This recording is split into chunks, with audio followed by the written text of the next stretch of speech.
Okay, welcome everybody. Good evening, good morning, good afternoon, wherever you are. I'm Dr. John Simons, and with me is Dr. Brendan Roach, who is the founder and the CEO of Axe Global. Welcome, Brendan. Hi, John. How are you? I'm doing well. It's good to see your face again. How are you going tonight? Yeah, there we go. We're now live. We're all good to go. Yeah, A little bit slow tonight on the tech. yeah.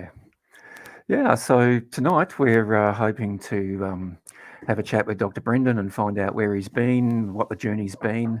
How is it that he came to found Axe Global, and what are some of his thoughts on Axe and where it's going, and hopes for the future and all that kind of thing. So, Brendan, why don't you start by telling us a bit about the journey? Where have you come from, and how have you got to where we are? Well, I suppose I've been in ministry for good on. Let's see. Started in ministry when I was 17 and 59, so well over 30 years now. Over Started 40 out as years. a pastor. Yeah, over 40 years. Wow, now I am feeling old.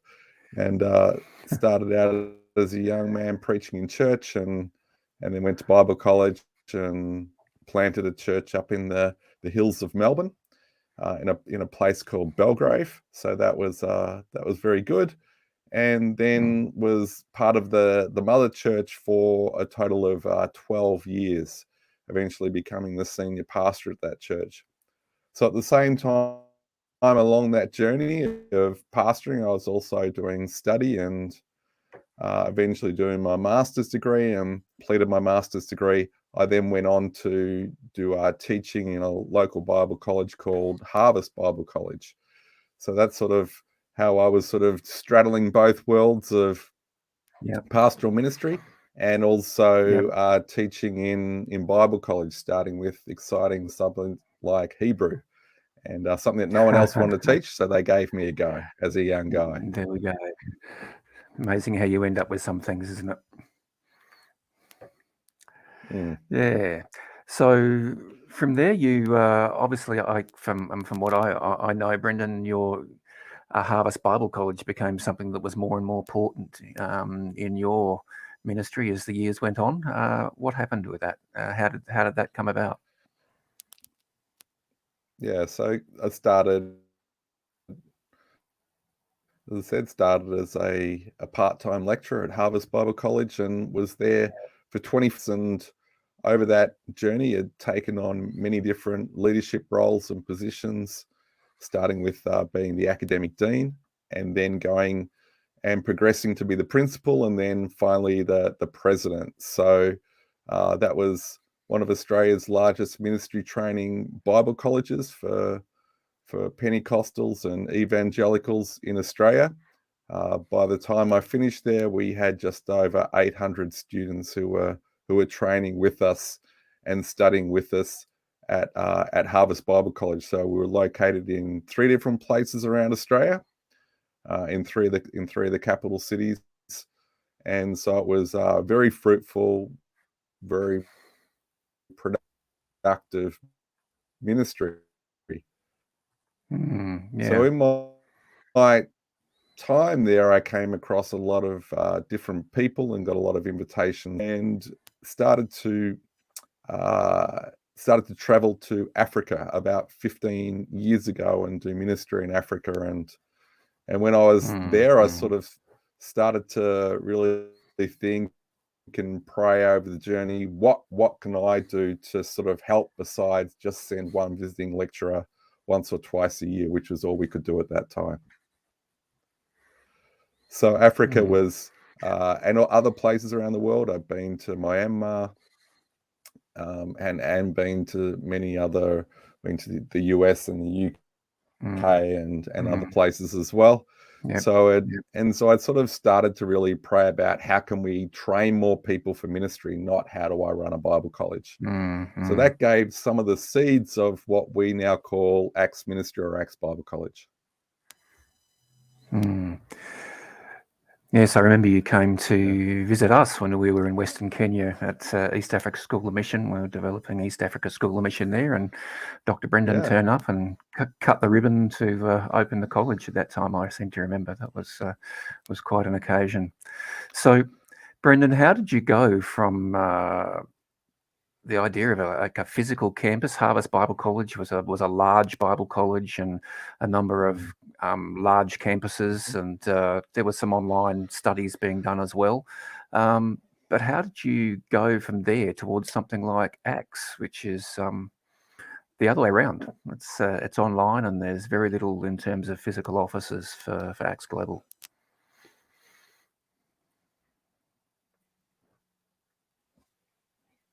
Yeah. So we started to, again, people for ministry. So that was sort of in 1999. We sort of looked at doing some very beginnings of online training. At that stage, it was just audio files. So the lecturers would go in and lecture the students as they normally would, and they would record, have a little device attached to them with a microphone, and they would record their lectures. And then we would put the sound files up and people could listen to the lectures. I suppose today what we would call a podcast. And then they would download the notes and the PowerPoints and doing and assignments, and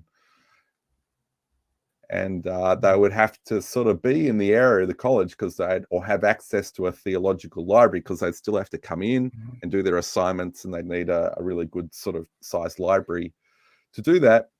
And then we were one of the first colleges of any description in Melbourne that was actually doing that. So we then got invited to be part of a government project of further developing online training. And at that time, we found that we were the only people who were doing the audio files. Everybody else was just putting notes and paper that people had to read online. Essentially an old-fashioned correspondence course. And so they were really interested in what we were doing. And we had a great media team at that time.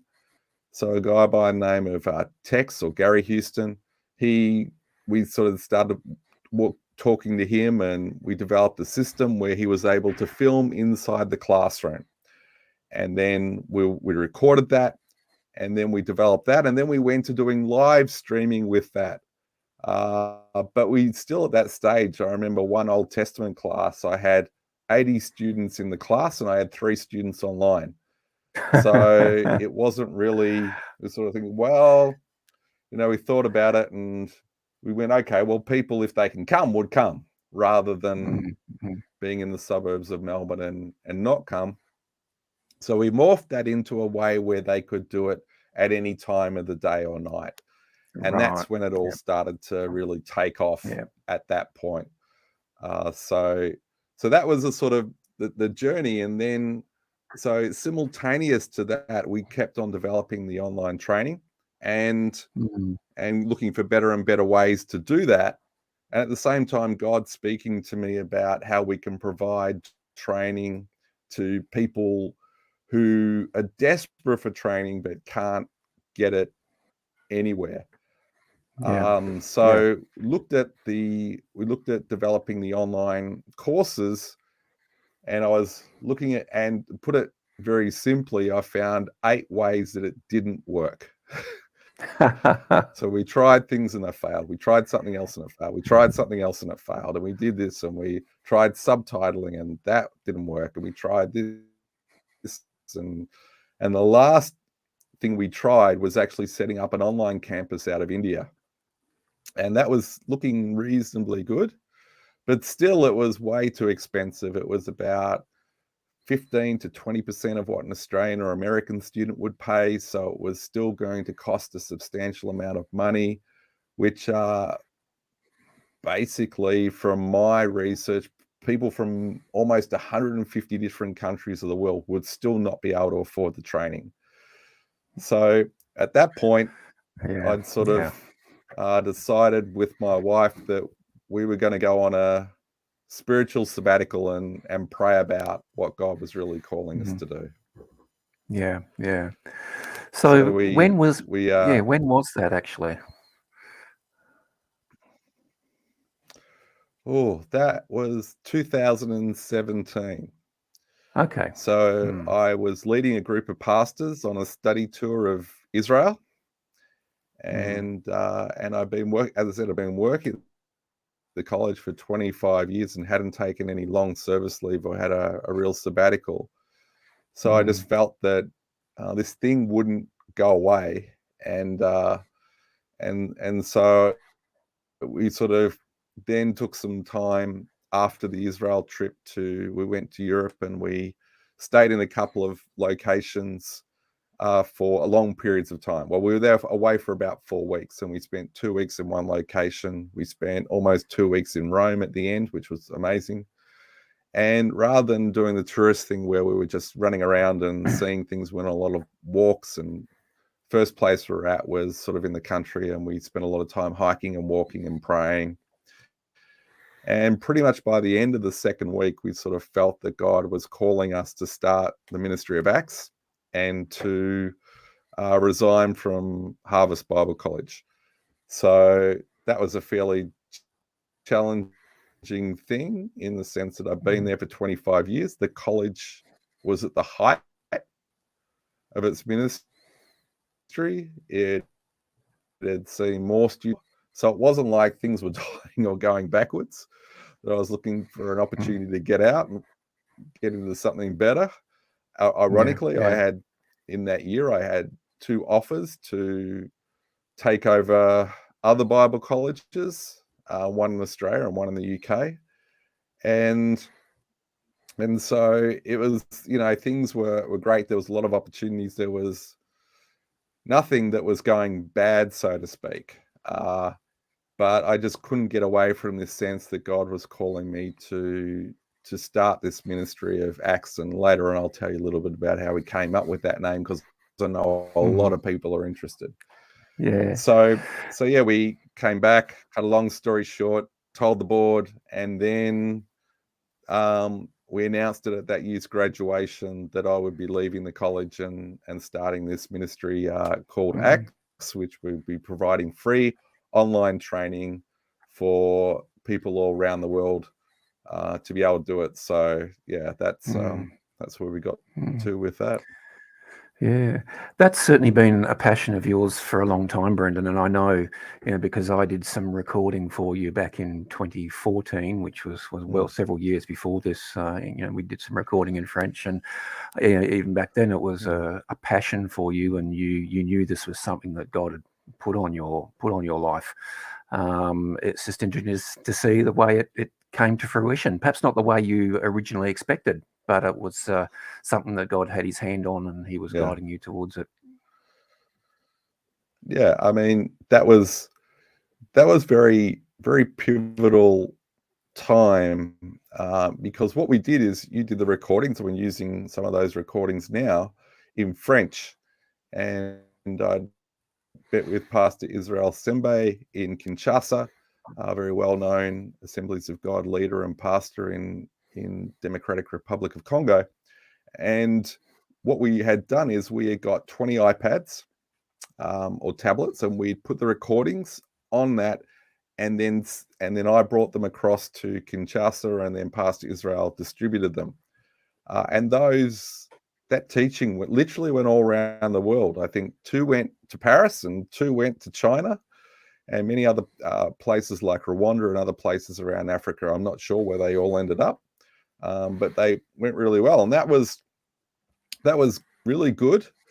But that was one of the ones that I considered that probably wasn't what I could do long term, because each one of those iPads was very expensive, and there would have to be a little bit of technology and things like that on the other end for people to use. I mean, it was great. Then when I was on that trip, Pastor Israel took me to some classrooms that he was building, and he said to me at that time, and also I was meeting with Daniel Kawata while I was over there, and both of them said the same thing, but in separate meetings. If you can get us the content, we can connect to the internet and we can get the classes here. And that was the seed of Acts in a way that we had actually I hadn't thought of before. because of course it's it's it's a challenging thing in many countries around the world to get the data that's required. Yeah. Yes, But that's I right. just felt this is the way to go moving forward, and hopefully it's getting better and better as time goes on and becoming more affordable. And Mm, it's building definitely over the journey. mm, mm. Yes, and I think the trip you're referring to there in Kinshasa, I think I was there with you, and I remember meeting Daniel Coata as That's well, right. and yeah, he's quite a guy, as is Pastor Israel. So, where did it go from there, Brendan? You've started at this stage. You've started Acts as an entity. It's going. Um,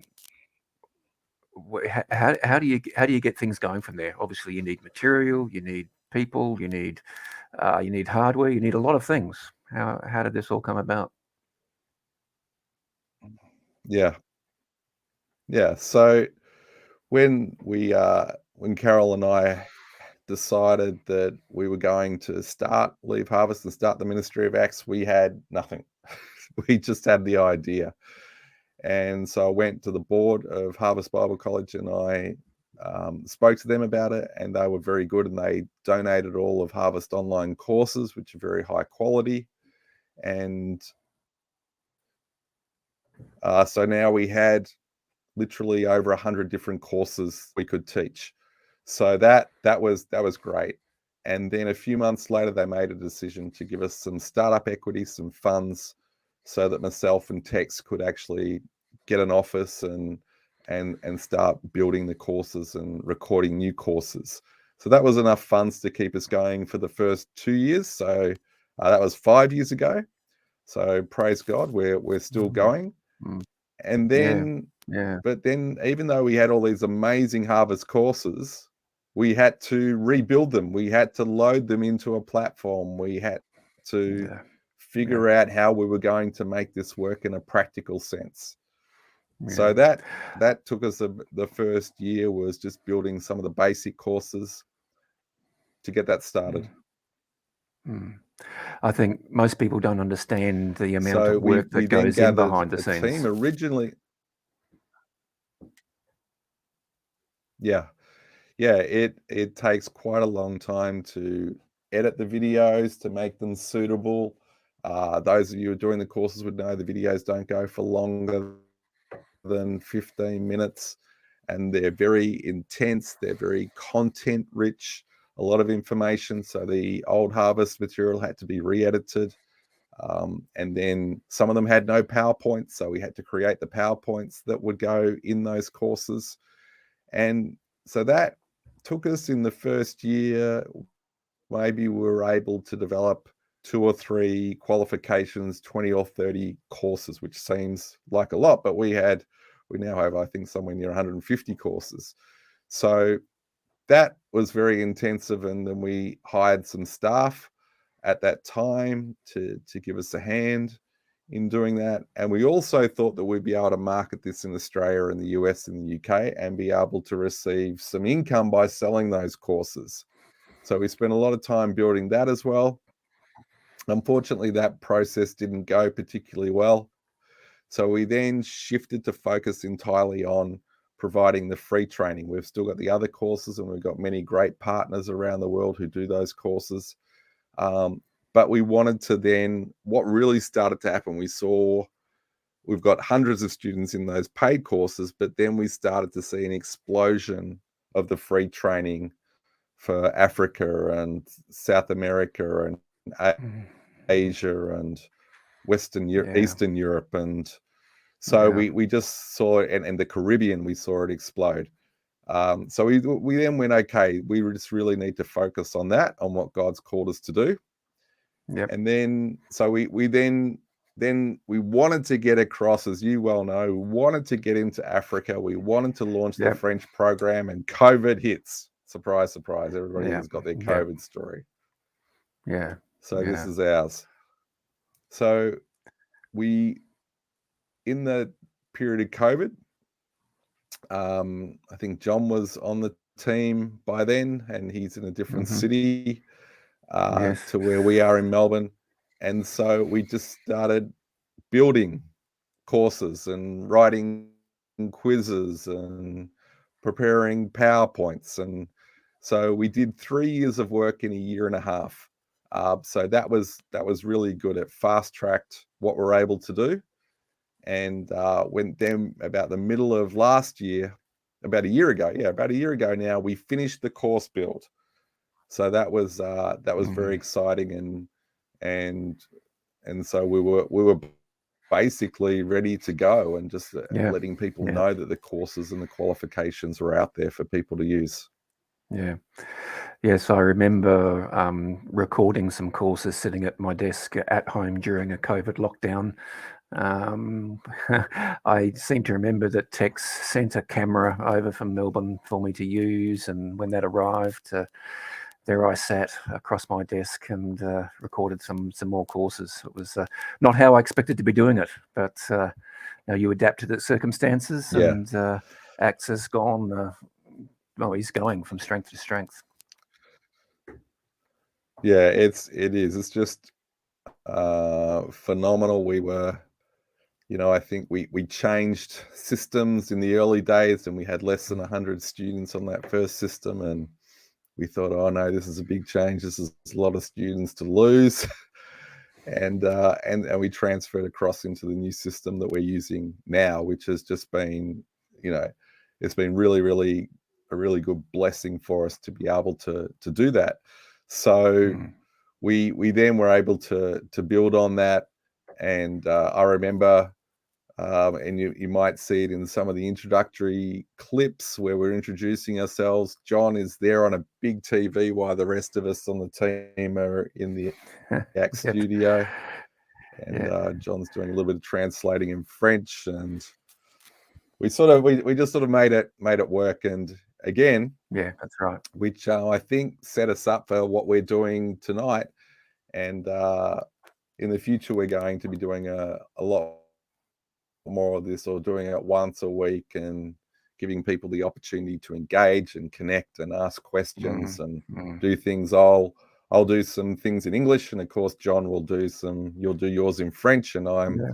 completely hopeless, don't know any French, as we discovered last week when I called a latte a French word when we all know it's Italian. That's Yeah. how hopeless I am with French. Yeah. So, Brendan, just a few minutes ago, you talked about 100 students. Can we put that in perspective? Can you tell us how many students Mhm. are using ACTS systems now? Yeah, so at the and the next year after we had 100 students, I remember sitting down and praying and saying, God, what should we aim for? And I felt God was saying 1,000, and that seemed a bit ridiculous when we had 100. And Yeah. and by the end of that year, our students, or what we call training requests, had bubbled over to about 11 or 1,200. And then the following year, I said, well, let's go for 5,000, believe for 5,000. And we didn't quite get there. We got to 4,800 and something. And then the next year, I said, well, why don't we go for 10,000? And we got the 10,000. And so after that, we sort of went, okay, I'm going to focus on graduations and how many people are in training. And of May this year, we hit 10,000 passes in training. So you would all know, if you've done this, you go through the admissions process, and about half the students make it through the admissions process. So we got 10,000 in training. Last month, we graduated 88 students. And I would suggest by the end of next year, we are going to have more graduates with Axe Bible College than Harvest Bible College, Hillsong College, and Alpha Crucis College in their entire lifespan actually put together. We will have that Yeah, that really puts many it in graduates. perspective. So Yeah. Yeah. Oh, that's huge. so in 6 or 7 years, where we will training more people than the 3 largest Bible colleges over the last 100 years trained in the whole of Australia. So Yeah. it's just a miracle. It's just phenomenal what God's doing. Yeah. So we've seen what God can do, and we've seen what He's doing. Where do you see it going from here, Brendan? What are the possibilities? What would you like to see? What's your vision? Yeah.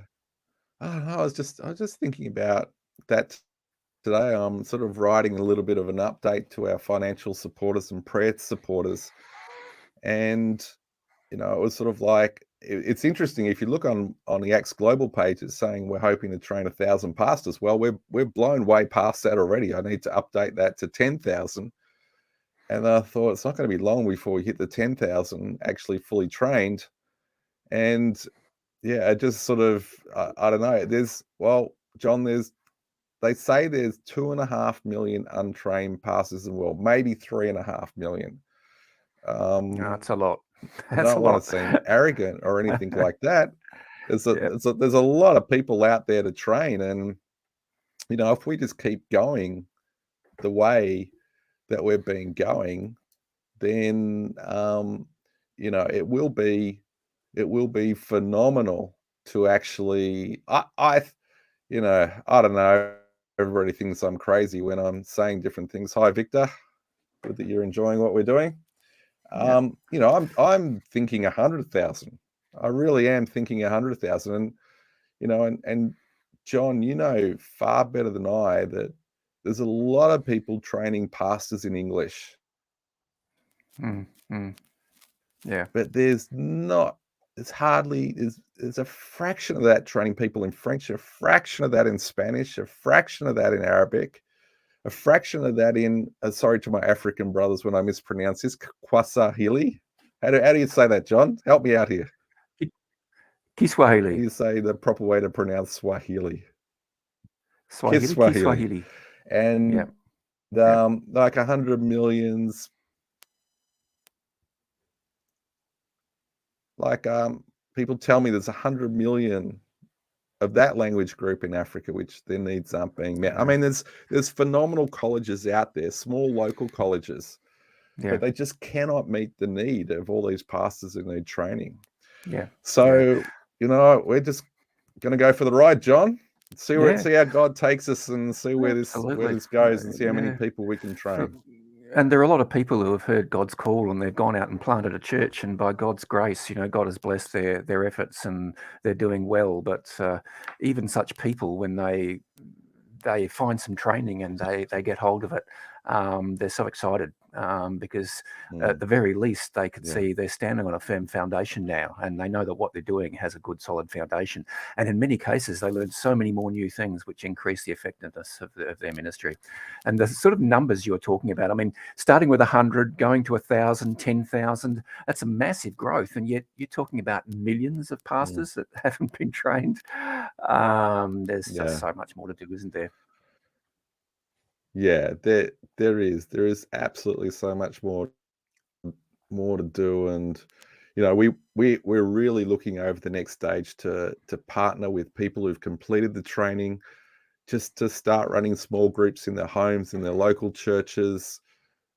We know data's an issue, we know internet's an issue, but if 5 or 10 or 20 people can get together and do the training together, and they can share that cost and have some great meals and fellowship and encourage one another together. So I just Mm, think, and we haven't got it all figured out, but I just feel that God's using us, and I just really believe that this is going to mm, continue to grow. We had a goal um, of hitting the 10,000 pastors in training by the end of the year. We hit mm, that in May. Had a yeah, goal of not even worrying about training requests, but looks like we're going to hit 20,000 training requests, and that's just it's phenomenal. huge. It's We've huge. also got a lot of pastors who are training with us in the Caribbean, in Haiti, and places like that.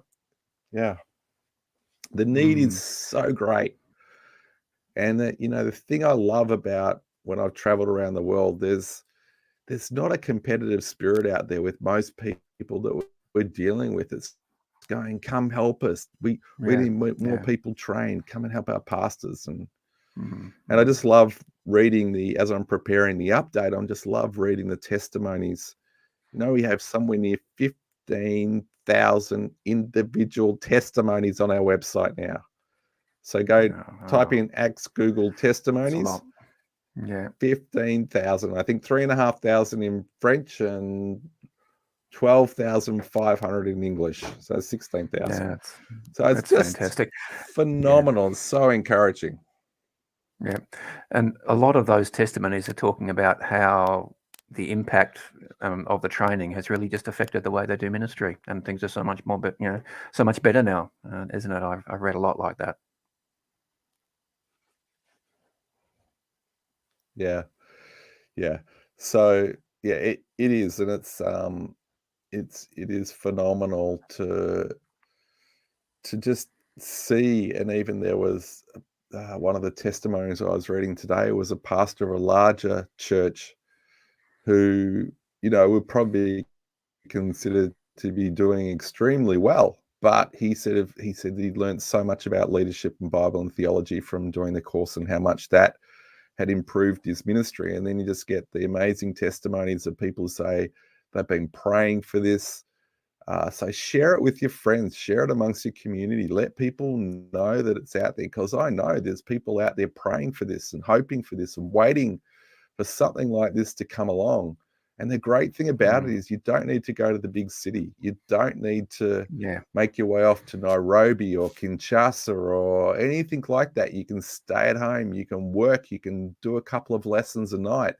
Actually, we encourage people, just do 2 or 3 at a time. Don't binge it all. You maybe it's a bit like, you're so excited, but just let it soak into your spirit and your head. Don't overload yourself. And and you can always go back and rewatch it, which is fantastic as well. Once it's there That's forever. right. It's great. Yeah, you've got access for life. You've got it there. Yeah. I think you touched on, having people meeting in groups a little while ago, Brendan, and I think that's a really exciting development, because obviously data is a problem. Internet connections can be a problem, particularly in rural areas. And but if you can get 20 people together all using one internet connection, instead of those 20 people having to use 20 internet connections, it certainly does make it easier, doesn't it? Yeah. Yeah. And what it Yeah, needs is it a graduate of Acts. absolutely does. It saves money. But the other thing I love about this is that... Sorry, I missed you there, John. Yeah, I'm still here, Brendan. That's Right. and then you can have that fellowship of you can have that fellowship of pastors, which I think is an invaluable part of the training as well. If to actually sit down and talk about the teaching and going, well, what do you think? How does this work in our culture? How does it work in your community? Have you tried it? So, and just having friends and other pastors who can help each other and support each other is a fantastic part of what we could get up with the groups program. So a few people are putting some comments up and some questions. So if you've got some questions that we can answer, I'm very happy to do that. Where we would love to do training in more languages. Like everybody, it's quite simple. We just need more money. We need more funds to be able to do more languages. And we're praying, we're constantly talking to people about that, and hopefully we can make that happen. Hopefully we can get John a little bit more across to be based in Kenya for a couple of months at a time and go out and visit people and really build those networks as well. So there's like a lot of us in ministry, we're no different to churches. We want to grow, we want to see it happen. We all need more money, more finance, more prayer, more resource to do everything that God's called us to do with a great vision. So pray with us, believe with us, and we can do that. So moving into other languages, I'm constantly amazed how in Africa in particular, there will be speaking in one language and then maybe being translated into, I'm not talking about English now, preaching in Kiswahili and then being translated into a local dialect. So I think there's a potential in the future for our courses to be taught that way as well through translators, to be able to do that, particularly when you get down to the smaller language groups and the smaller villages and things like that. But I know there's God will connect us with really creative people who can really come up with some good solutions in that space. Just not quite sure how it's going to work right now. Yeah. We're believing for Yes, God to give us some solutions and answers. Yeah, well, we'll see what God will do. I know certainly in Africa, in places where I've been, if you're in a big enough centre where there are people from various people groups who are living in that place, it doesn't have to be a place like Nairobi or Kinshasa. It can be Kisumu or Mbale or some other provincial town where there are several different people groups living there together. It's normal for church services to be, in 2 or 3 languages, and so it's not something that's strange in Africa, and it's something that may be able to work down the track for us.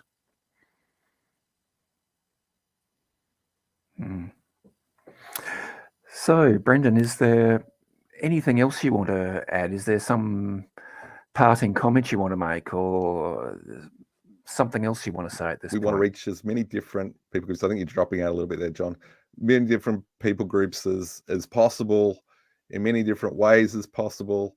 We're living by faith. We're believing God to give us the resources. I had the privilege of being invited to go to a conference in Panama in November, where I hope to meet with others who are doing similar work to what we're doing and expand the ministry, and hopefully meet some other people in there who could possibly do the courses in Spanish or Portuguese and make them available to us to be able to distribute to other places around the world, which would be phenomenal. So we could talk all night, John, but I'm sure people we could. maybe come back and hear a little bit more of our stories. So every week I hope to, from now on, I'll be doing some teaching in English. I think I'll start off with something around the idea of a little bit of a virtual tour of the Holy Land, sort of looking at some of the archaeological artifacts, some of the towns, some of the biblical cities. So I'll be doing that as a sort of teaching and giving some questions. And I know John once a month will be doing a live stream and doing some teaching to connect with the French students. So and John will do that out and figure out the times that he's going to do that. So just in the groups, have a look for the notifications as they come up. And if you've got any suggestions or ideas, well, let's see how we go first before you send out your suggestions and ideas. Yes, that's right. And yeah, so I've done a lot of study in archaeology, studied at Hebrew University in Jerusalem.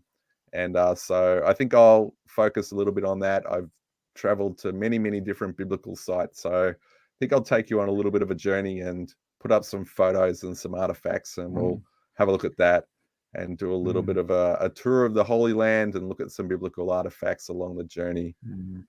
So what do you think you'll be doing, John? Oh, well, I don't know yet, Brendan. There's so many different possibilities. That tour of the Holy Land sounds exciting, though. So you're planning to do that sometime next week, are you?